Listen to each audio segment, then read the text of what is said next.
Well, Pat, thank you so much for joining us here today. And I greatly appreciate your taking the time. I realize you're squeezing this in. Can you start by telling us a little bit about what got you started in the work you're doing and what drives your passion for this work with traumas? Okay, sure. Well, the work that I do is based in the body. It's called sensory motor psychotherapy. So we really look at how the body participates in the legacy of trauma and attachment wounds and systemic oppression and so forth. And I got interested probably as a child because my body was my resource. Like I was really active, and if I was stressed, I would go into my body and go running, go to the woods, go to the lake. So I think that was the beginning. I developed a strong confidence in my own body.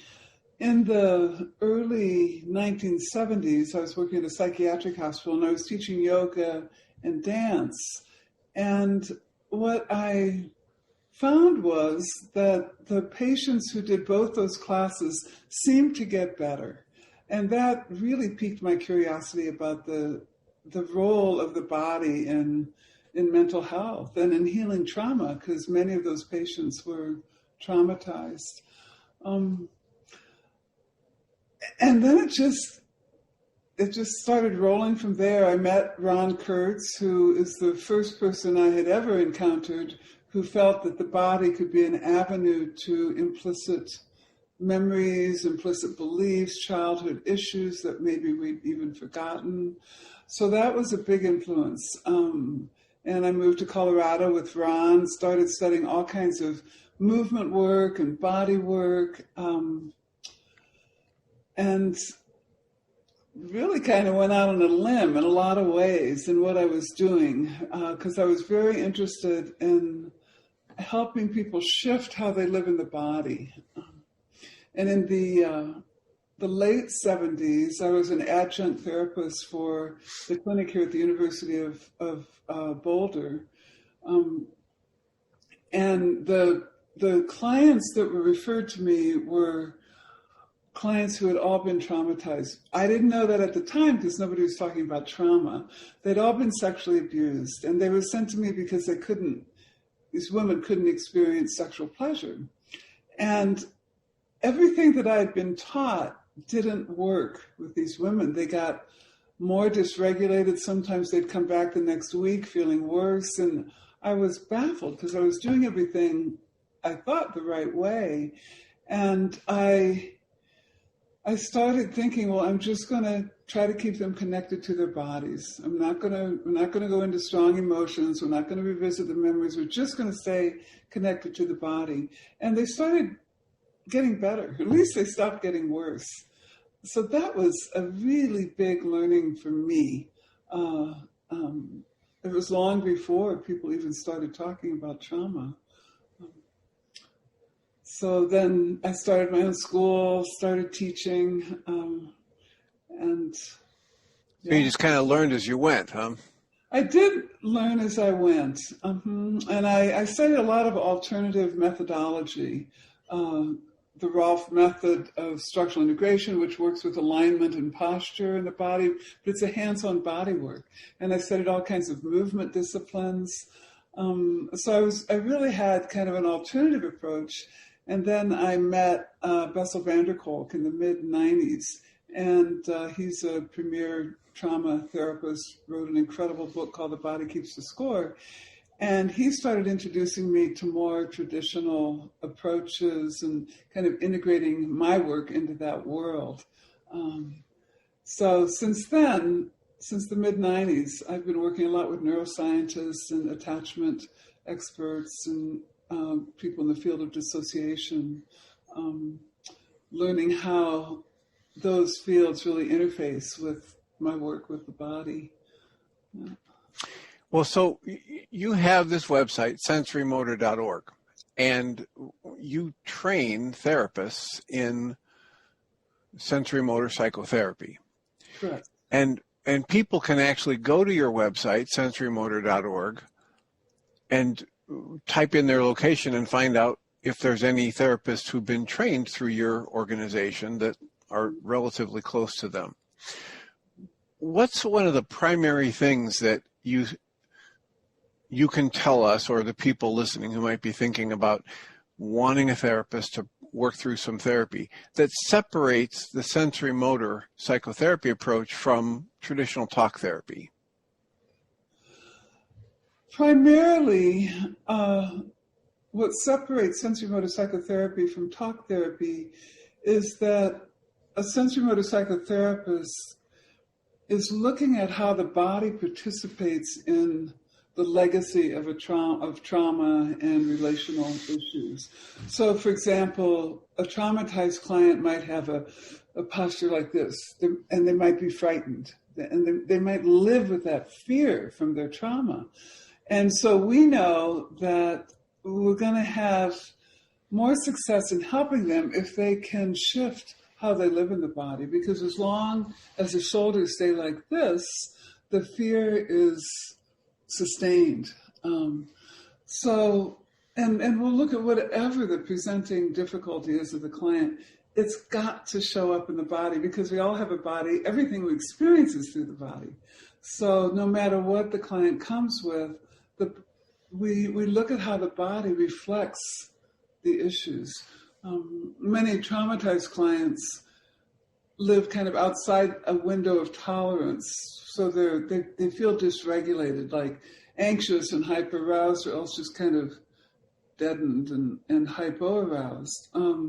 So we want to work with the body with what we call somatic resources to help bring arousal into that window of tolerance where a person can be in the present moment. A friend of mine, Anno Vanderhart, coined the term trauma time, saying most traumatized clients live in trauma time, which means that it feels like the trauma is still happening. It's still impacting our day-to-day experience. And that's really disconcerting for a survivor. Well, and as you mentioned a little bit earlier, you started this kind of work at a time when people weren't even really talking about trauma.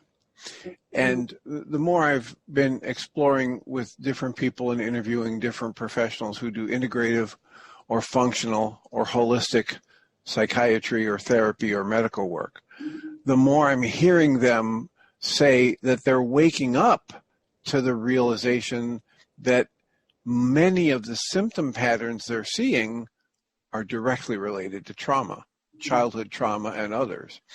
And so that's being talked about now far more fluidly and consistently than it was back in the 70s and 80s.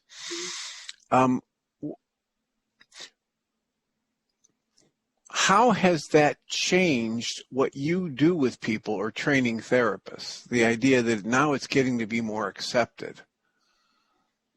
It hasn't changed how we train therapists at Sensory Motor Psychotherapy Institute, but it has validated what we do. So the body is becoming more and more mainstream. Working with the body to heal from the effects of trauma is becoming more and more mainstream. So we have a lot more visibility, a lot more therapists coming to study with us. But you know what you say about functional medicine and holistic approaches looking at the effects of trauma. What I want to say about that is two very obvious ways to look at that is that when a trauma happens, our arousal will shoot up really high to mobilize us to defend ourselves or to get away or to get help.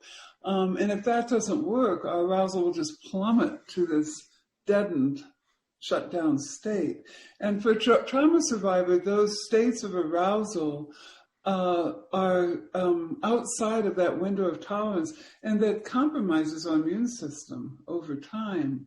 So trauma survivors have sequelae of physical issues that emerge from unresolved trauma. Another way to think of it is many childhood abuse survivors went into more of a collapsed, shutdown state. So the body's often collapsed and pulled in. And that becomes a habit, a habitual way of living in the body. And a posture like this is not good for our bodies. There's not room for the organs. We can't take a deep breath. It constricts the heart. So how we inhabit our body is not only related to psychological health, but our physical health. So this very strong connection. Yeah, and as you mentioned, when we're in the studies of some of the cellular biologists like Bruce Lipton are recognizing that when you're in a stress state, mental, emotional stress state, that will override the physical signals to your body, and your cells will start to go into that shutdown and protection mode, which means also if you have to run or fight for your life, you don't really need to worry about healing the cut on your hand. So the whole immune system shuts down because that takes a lot of energy. And if we live, as so many of us do, in that accelerated high stress or near fight or flight level, we're living in a suppressed immune system state, which leaves us so vulnerable, as you said, to this whole series of problems. Go ahead. Well, if I could say something about that, that's even more critical for people for whom the trauma is not over. Like many of my clients, they had trauma in childhood, now it's over, and they're relatively safe. But for a Black person, for example, it can be dangerous just walking down the street. There's the constant threat of aggression, what can happen if you don't control your emotions and your body, if you're stopped by the police and so forth, you could lose your life.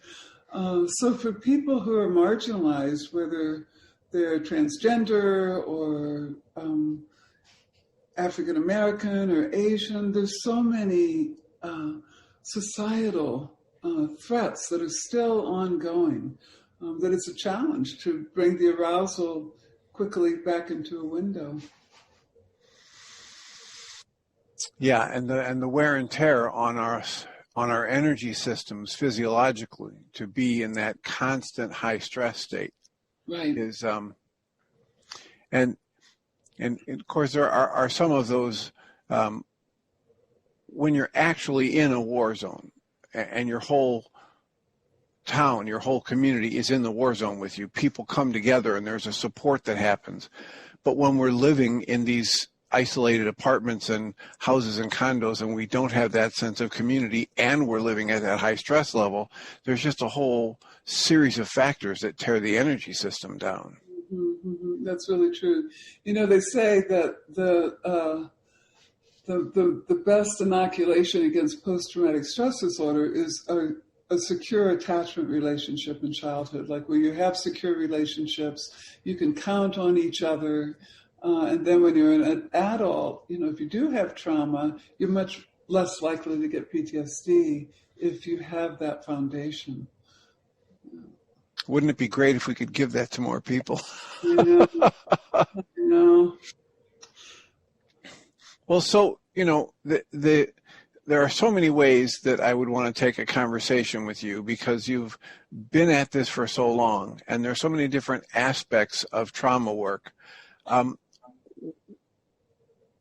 One of the things I like to do with these discussions is help people who might either have a family member who needs a therapy or support for a trauma or a mental health challenge, or the actual individual who might be looking for a therapist. And so aside from looking at going to sensorymotorpsychotherapy.org and looking for a provider, what kinds of things would you tell a patient, a person who's looking for a therapist to help with trauma, that he or she should be looking for in the therapist?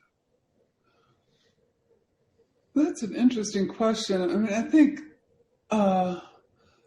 first and foremost, you've got to trust your gut. If it's a good connection with the person, if you feel safe and confident in them, then half the the journey is won already. You know, half the battle's won.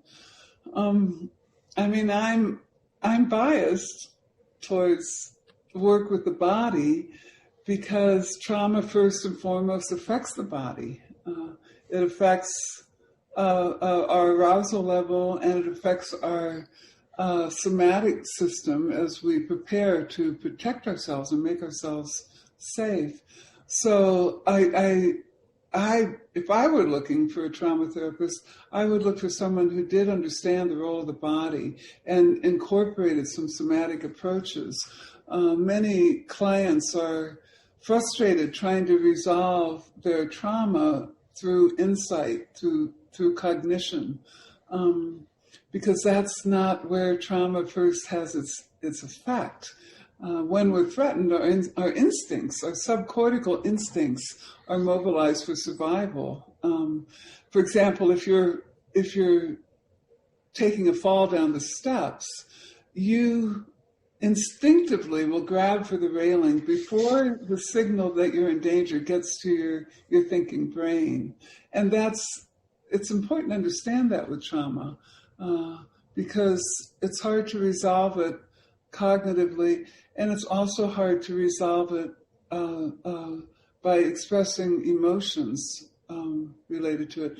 One of my teachers who died the year I was born, so I never met him, is Pierre Genet, and he talks about what he calls vehement emotions, that the emotions connected with trauma can't be resolved by expressing them. Because those emotions are designed to fuel our protective mechanisms. So you think of rage, exactly, right? Like so many, veterans that I've worked with have this uncontrollable rage that's associated with a fight response, and they've tried everything, and they can't often can't modulate it because it has to do with the subcortical impulses. Yeah. So I think I would look for somebody who had an understanding of the body's role in trauma, because I think there's the likelihood that you'd have more success working at the level where trauma first impacts. I think as you're talking about Peter Levine and how he talks about his own trauma, trying to walk through a crosswalk and getting hit. And it's like, who's the woman neurologist who had the stroke, her stroke of genius.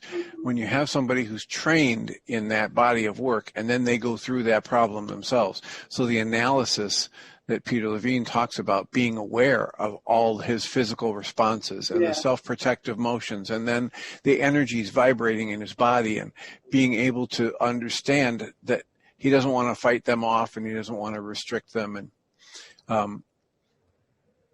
being able to stay aware of those energies, being able to work with somebody who won't try to get you to either shut down your emotions or spend a whole lot of time in your emotions if you're having a physical response. I think that's highly desirable in someone who's going to work with trauma, that they're able to see the whole energy system and be trained in the kind of thing you do at sensorimotorpsychotherapy.com or .org. Is there a story or two that you could share about someone who's really shifted with the sensory motor approach to psychotherapy? Oh, there's so many stories. Any particular kind of client that you're interested in? I could talk about a veteran or an abuse survivor, or I'll tell you a couple stories, Right. Unless you have a suggestion. We've done both of those recently, so either way you want to go. Okay. Well, one rather dramatic shift that I'm thinking of was a client, I'll call her Tessa. And when this was a consultation client, her therapist brought her in. Her therapist was there as well to do a consultation with me. And she had been a sex worker since she was 13 years old, had been abused all through her life, had been raped repeatedly. And she had, as she said, I have no worth. I have no value. She said, if a bus hit me tomorrow, nobody should mourn because it'd be better off if I'm not here, right? And the whole time that she was talking, she was, her body was pretty tight, but there was this little motion of her fingers, like her hands were in her lap, but her fingers would come up like this every once in a while. And this is an important element in trauma therapy because these little preparatory movements are often indicative of a larger movement that wanted to happen but couldn't happen.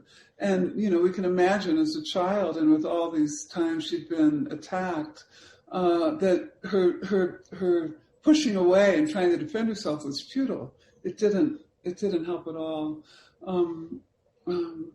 So when I tracked that and I asked her to be aware of it, and I just held a pillow against her hands, and it was as if some impulse ignited from within that she had completely abandoned because it had only made trauma worse in the past. And she started pushing against that pillow. And, when actions are being completed like that, there's a real sense of pleasure often. And she was like astonished at the force of the action and how good it felt in her body. But the thing that touched me the most was I asked her what it felt like, and tears started to come, and she said, it feels like hope, like maybe there's some hope. And it kind of ignited this a faith in the future, that a future could be different from her past. Potential for change, yeah. Yeah. And I think of that often with the body because we all abandon actions when they were ineffective at producing the desired outcome. So, if we weren't allowed to express ourselves, maybe we closed down. If our caregivers didn't respond to our proximity-seeking actions, we stopped reaching out, and so forth. So hope really lives in the movement vocabulary of the body, and Tessa found that hope with that action that was an instinctive action, but she had lost it through all her experience.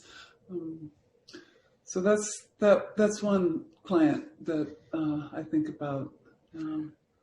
Which is just, as I sit here listening to that, the potential that is opened up for her in tapping into that is endless. Oh, yes, it is. And it is with any action,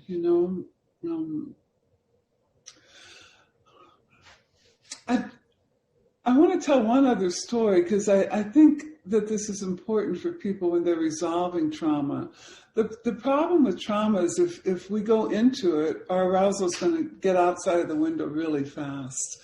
So in sensory-motor psychotherapy, we work with like a traumatic memory step by step. For example, one veteran that I worked with who was frontline combat, when he thought about he just thought about the memory, he started to get anxious. And if I had said, well, tell me more about the memory now, his arousal would have just continued to shoot up. So instead, I said, okay, what would help your arousal come into that window? And he placed his hands on his torso, and we just stopped until his arousal settled. Right, and so we just stayed with this. I did it with him, and his arousal started to settle. And then we went on to the content. And I think this bottom-up way of working with the body is because the content, like retelling, is reliving to some degree. And by retelling, will stimulate those unmetabolized responses in the body. So with this client, the first one was the arousal, and his hands and our paws calmed it down. The next one was, he said, he felt like somebody was shooting at him, and his hands came up, and he wanted to his body wanted to do a pushing motion. So again, we stopped and just allowed that action, right? And we have to remember that we're always working with the effects of all the trauma, because we'll develop patterns of response in our body. So somebody might say, well, why do you do that action when his memory is about somebody shooting at him? That's not going to protect you from a bullet. But the threat mobilized that response. And so then we just trust his body, right? And so we did that action. He settled. The action felt good to him. Then we went on with the content. And then he started trembling and shaking. And that was a moment where we wanted to put all the memory aside and again just go with his body and feel the trembling, let it sequence through his body, trusting that his body will process that if we can just stay with it, which it did. It's like it had this bell curve where it got stronger and then it settled. And that one session of reworking the traumatic memory, I remember he said after that, he said for the first time in years, he could talk about what happened because we metabolized the leftovers in his body, the impulses and the sensations. Yeah, I first encountered that really important pattern that you're discussing there in Babette Rothschild's book, The Body Remembers, and paying very close attention to the physical arousal and just stopping everything and helping the person experience that and find a way to get settled again before moving on. And it was one of the more effective pieces of working with people because then I wasn't pushing against anything. Yes. I wasn't trying to push them into some kind of resolution. I was allowing them to back away from whatever would feel threatening and experience this energy. And it wasn't until years later that I learned the kind of thing you're talking about, where actually picking up those little cues about emotions and letting them move through them. And of course, that's so often when we do that with people, it helps them let the mental emotional connections they need to see come to the surface, because now they're not in that fight or flight where they're locking everything down. Well, see, that's an important thing, because through these kinds of somatic interventions, arousal does come into that window, and then other elements can come into awareness. But, it's tricky for a trauma therapist, because if you stay right in the middle of the window, you're not going to stimulate dysregulated arousal and truncated actions. So we have to work at the edge of that window. But with a trauma, someone who's traumatized, there's a danger of really exacerbating dissociative tendencies and dysregulation. So it's really an art. Well, especially, as you said, if the person wasn't raised in a nurturing environment and didn't internalize that sense of safety and competence. And right. So, the whole thing about developing resources within a traumatized adult, helping them realize that they can be stronger and more consistent and more present for themselves than they have been in the past is just a whole powerful set of tools to have as a trauma therapist. Yeah, it is. And that sense of being present for yourself, again, it's a lived sense in the body. Like, what does that feel like, I mean, it is different for everybody. But we want to get that somatic sense of nurturing and care for yourself. And yeah. So is there another story that you want to share where someone has made a significant shift just from the sensory motor work? Let's see. Well, I'm thinking of a woman who was really severely traumatized, severe abuse all through childhood, had a dissociative disorder. She couldn't feel her body at all. She was alexithymic, couldn't feel her emotions, couldn't feel her body. And she said to me, well, I know that I'm sad because tears are rolling down my face, but she said, I don't feel anything. It's just the tears rolling down. And this was, and she wanted to feel. The reason she wanted to feel was because she had a little boy who was, I think, 3 at the time of this work. And she said, I don't want to go through my whole life not having him because I don't feel anything for him. And she would do this exercise where she would touch her son's finger, and she would say, okay, there's all this love in my heart coming through my arm down into my finger, and then it's going into your finger and going all the way up into your heart. And she said he could really feel it, but she said, I felt nothing. So we started working with a positive experience, because often a positive memory can be safer for a person to start to feel their body. So she felt herself. She remembered riding her bike when she was little and the wind in her hair, and it felt so good. She said it's like freedom, and her body shifted a little bit from this posture to this posture. But then, as often happens, it was coupled with the horror of her childhood. And one of the worst, most painful things for her was that the only beings that she was attached to were the animals on the farm. Everyone in her family abused her. She was the only girl. Brothers, father, mother, they all abused her. And she was remembering losing all her friends. One by one, they were slaughtered.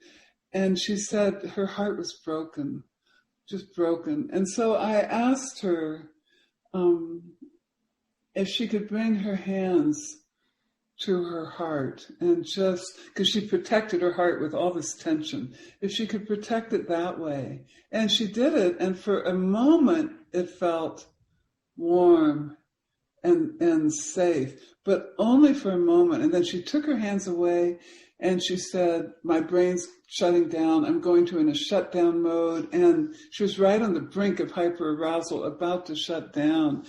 And it's so interesting because when we're working with somebody who's severely traumatized, there are kind of different parts of the self that hold the trauma. And another part of her is coming up that was terrified of any kindness towards herself. So we practiced movements. I remember she made a movement to keep the memories away because she was getting really overwhelmed. But we kept coming back to this motion, and gradually she could stay a little longer and a little longer and a little longer. So we're working here with complex trauma where there's abuse, but there's also severe relational failure, attachment failure, right? And in our work, she was learning to also bring some compassion towards herself, as well as with some of the other interventions of sequencing the hyperarousal, making actions that felt safe. And I remember after our work, she said, for the first time, it feels like I really did something. She said, all the other therapy was just talking, but this time I did something. But body therapy, like all therapy, it's not without risk. And for her, the work we did broke through her alexithymia. And she started to have pretty strong emotions coming up, and which, can be a little dysregulating in and of themselves. But she said, I can see the light at the end of the tunnel, and she could begin to process those emotions. And the most gratifying part is that she could start to actually pick up her son and hold her son. And that was very satisfying, of course. So that's another story. Excellent story. And of course, I'm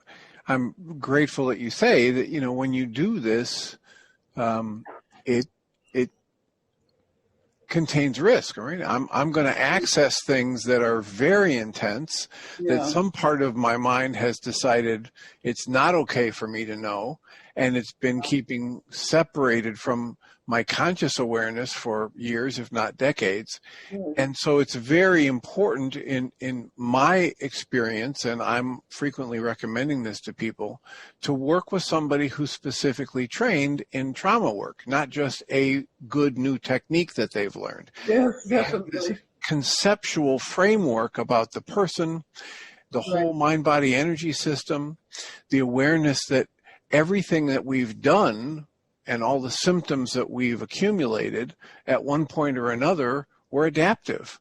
They were there Oh, for some kind of a reason. yeah. And so, if I can honor that reason, and I can be working with a therapist that understands that and isn't just Yeah. trying to strip all the symptoms away, and Right. then there's a much better chance that I'll move in a somewhat more straight line towards resolution, as opposed to opening up Pandora's box and then Oh, yeah. shrieking and running and recoiling even further into my rigid symptoms. Right. And there's a risk of that with body therapy. And I like what you said. We always teach our students that every symptom, every part, every action, it does have a solidified purpose, period. But many people who work with the body, there's a risk of failing to attend to how different movements and different postures reflect a part of the self. For example, I could give so many examples. For example, we often work with proximity-seeking actions, just simple reaching out. If you didn't have an attachment figure there for you as a child, it's hard to reach out to others, right?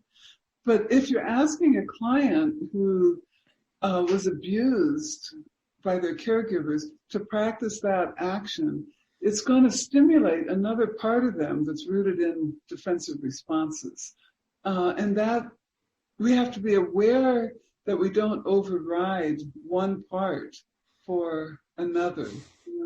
So if we're practicing that action, we could ignore and override the part that's so frightened of it. And even with posture, like I was working once with a woman who was suicidal and her posture was so collapsed, and that just enforced her despondency, right? So the impulse was to help her find her alignment and feel better. But what does that do? That pushes this part that wants to kill herself underground, and then it can come up even more strongly. So we worked with sensing the part that was so despondent and slowly coming up only to the point where she still felt connected to that part, not to the point where that part was overridden. And I think this is so critical in working with the body, to pay attention so that our somatic work doesn't override a part of the self, especially when clients are at risk or dissociative. Yeah, exactly. And there are so many good, solid, I'll say, therapy models, internal family systems, and coherence therapy, and a variety of others, too many to mention, that acknowledge the implicit emotional knowing and corrective or protective measure that underlies all of this symptomatology. And if we can honor that and help the person understand it, then we get an integration, we get better feedback for the whole system, and we get an adult who is more capable in the moment to do what's best for that adult. It's so interesting because the buzzword for trauma, like you're saying, is integration. To really be able to integrate the past, integrate the parts of itself, integrate the emotions and the actions and all. Because I'm trained as a rolfer, I really look at somatic integration as well, like helping the body find its alignment with gravity and its integrative movement, which really opens up possibilities for people. So for me, the integration of mind and dissociative parts goes hand in hand with also the integration of the body, and the access to a wide movement vocabulary. And the access to the information that those physical tensions and postures and emotions carry. It's really valuable information. Mm-hmm.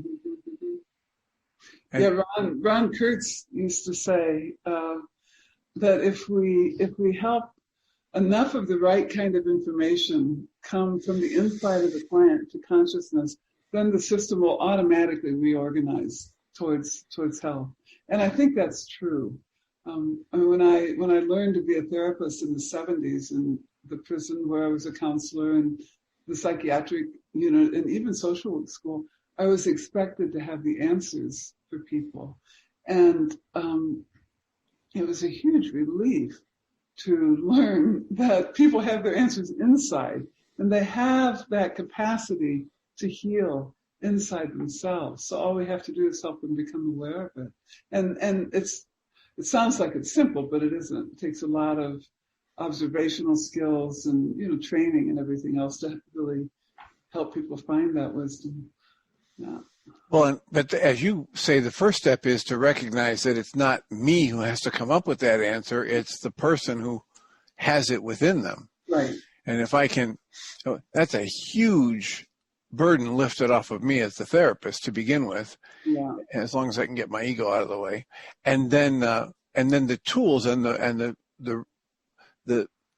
willingness to help that person explore themselves and their history and their internal implicit emotional knowings. That's truly the key for success in my experience.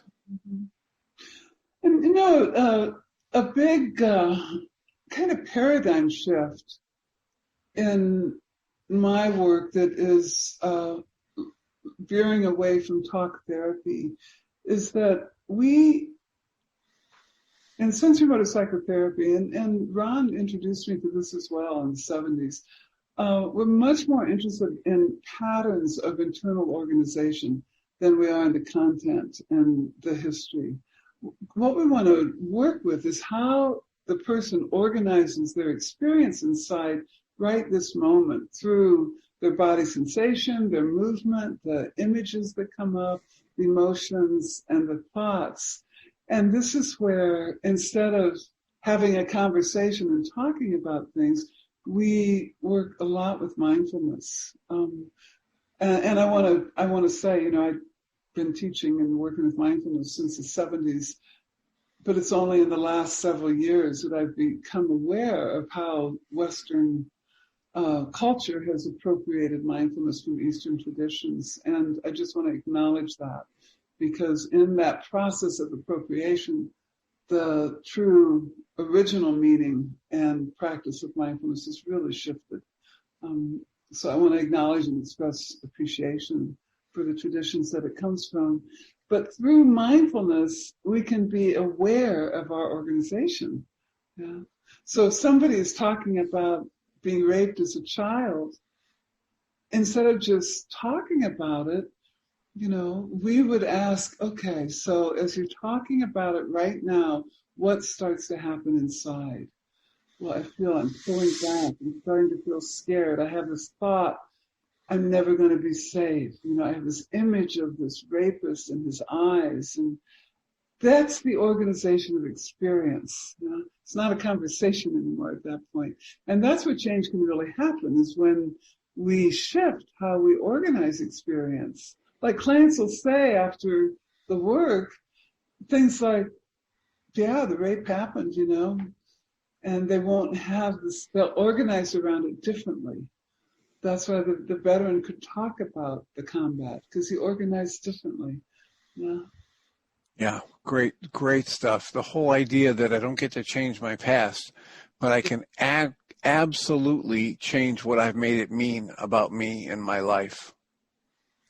I can reorganize it so that it has a whole different meaning. Yeah, you can reorganize your internal response. That's right. Absolutely. Well, I thank you so much for this time. I realize that we're pushing the limits here because I have something else I got to go do. But can you think for a minute briefly if there's something that I haven't even asked you about yet that you wanted to make sure to share with our listeners, either a new project you have going or a new book you're writing? Well, I do have a new book coming out. Yep. It's called Sensory Motor Psychotherapy in Context. And it's really looking at how psychology itself was created by Europeans of Christian and Jewish ancestry for people of that population. And that has really permeated psychology. And our methodology has not been adapted to include other voices. And the emphasis of a Western approach, say, on research, well, it silenced other very valid ways of knowing from indigenous people and other traditions. So I am really excited about looking at systemic oppression and marginalized groups and the whole concept of privilege oppression dynamics, and trying to really, I feel a very strong moral responsibility to do my part to try to participate in making the world more equitable. And that includes addressing all the implicit bias that we grew up with, including about the body, and bringing a more equitable lens to our work as therapists as well. As you say that and talk about that book, it makes me think about the book, My Grandmother's Hands. Have you heard about that book? Oh, of course. Rasma Manicum. Yeah. Well, I appreciate it. I'm looking forward to reading your new book when it comes out. I'm grateful beyond words for your sharing your time with us. I would consider it an honor if you'd let us talk to you again after the book comes out. Yeah, of course. This has been a pleasure. All right. Well, thank you so much for your time. I appreciate it. And be well until we get to talk again. Okay, sounds good. Thank you. Take care.